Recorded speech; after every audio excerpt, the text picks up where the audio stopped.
സ്ത്രീ പുരുഷ സൗഹൃദങ്ങളെ കുറച്ചും കൂടി വലിയ ക്യാൻവാസിൽ കാണാൻ പഠിച്ചവരാണ് ഇന്നത്തെ തലമുറയിലെ കുട്ടികൾ. ഇപ്പോഴുള്ള കുട്ടികൾ, എൻ്റെ മക്കളടക്കം, എൻ്റെ കുട്ടികൾ 33, 29 വയസ്സായ എൻ്റെ മക്കൾക്കടക്കം അവിടെ നിങ്ങോട്ട് താഴെയുള്ള ജനറേഷനൊക്കെ ആ ഒരു വിശാലമായ ക്യാൻവാസിൽ സൗഹൃദങ്ങളെ കാണുന്നവരാണ്. ആൺപെൺ വ്യത്യാസമില്ലാതെ തന്നെ അവർക്ക് മാന്യമായി ഇടപഴകാൻ കഴിയുന്നവരാണ്.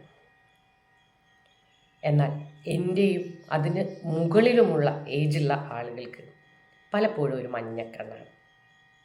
സ്ത്രീ പുരുഷ സൗഹൃദങ്ങളെ, അല്ലെങ്കിൽ ഒരു അമ്മ മകൻ ബന്ധങ്ങളെ, അല്ലെങ്കിൽ ഒരു സഹോദര ബന്ധത്തെയൊക്കെ മറ്റേതൊക്കെയോ അർത്ഥത്തിൽ വ്യാഖ്യാനിച്ച് അതിൻ്റെ കഥകൾ മെനഞ്ഞ് ചിരിച്ച് രസിച്ച് അങ്ങനെ വാഴുന്ന കുറേ ആൾക്കാർക്ക് പൊട്ടക്കിണറ്റിലെ തവളകളെ പോലെ ഇപ്പോഴും നമ്മുടെയൊക്കെ നാട്ടിലുണ്ടെന്നുള്ളതാണ് വേദനാജനകമായ കാര്യം. പക്ഷെ അതുകൊണ്ട് നമുക്ക് പ്രശ്നമൊന്നുമില്ല. പക്ഷേ കേരളം എന്ന ഈ സംസ്ഥാനം ഇത്രയും എഡ്യൂക്കേറ്റഡായ ആളുകളുള്ള ഒരു സ്ഥലത്ത് എനിക്ക് തോന്നുന്നു കുറച്ച് പുറത്തു പോയി വന്നവർക്കെങ്കിലും അങ്ങനെ ഒരു ചിന്ത കുറയുമെന്ന് തോന്നാറുണ്ട്.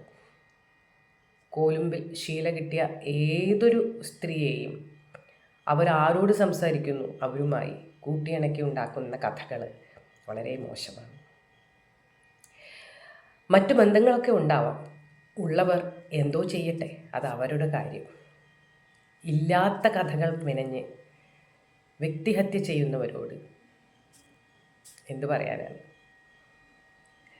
പറഞ്ഞു വന്നത്, ഞാൻ സ്നേഹത്തോടെ ചേർത്ത് പിടിക്കുന്ന ഒരുപാട് മക്കളുണ്ട് എനിക്ക്.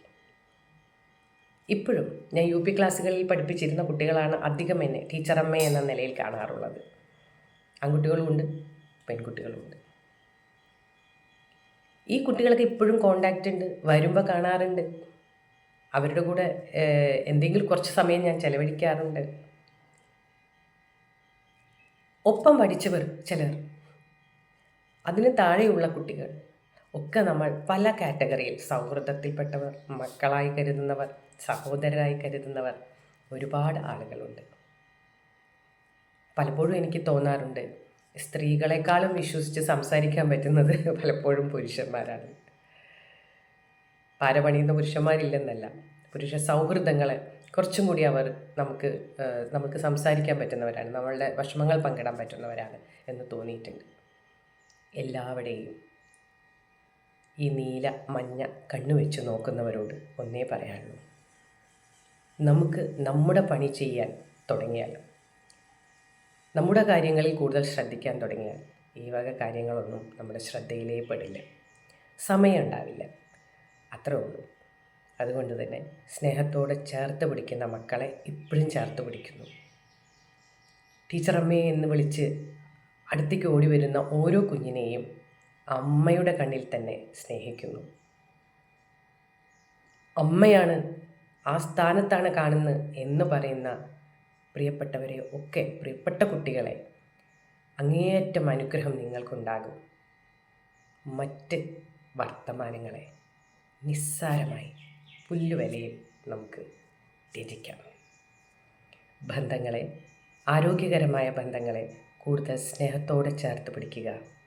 മറ്റു വർത്തമാനങ്ങളെ വിലമതിക്കാതിരിക്കുക. സ്നേഹം. Very happy day.